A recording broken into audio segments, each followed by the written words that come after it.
Ever thought about sprucing up your garden with some DIY decor? Today we're diving into the world of homemade garden decorations. Not only are they cost-effective, they allow for personalization and are a fun way to spend your time. Get ready to transform your garden into a personal paradise. First up, painted rocks, a simple yet effective decor idea. Choose smooth, flat stones. Clean them thoroughly, then let them dry.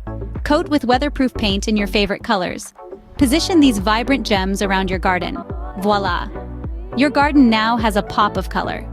Next, let's invite some feathered friends with a homemade bird feeder. Simply take a plastic bottle, insert wooden spoons as perches, and fill it with birdseed.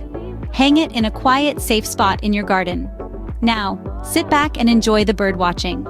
Finally, light up your garden evenings with mason jar lanterns. Simply nestle tea lights into jars, secure them with wires for hanging, and voila! A gorgeous, glowing spectacle awaits. Your garden is now ready for some magical evenings. There you have it, 3 simple yet amazing DIY garden decor ideas. Painted rocks, homemade bird feeders, and mason jar lanterns. All easy to make, cost-effective, and a delightful addition to any garden. If you found this video helpful, don't forget to hit that like button and subscribe to our channel for more amazing DIY ideas. Happy gardening!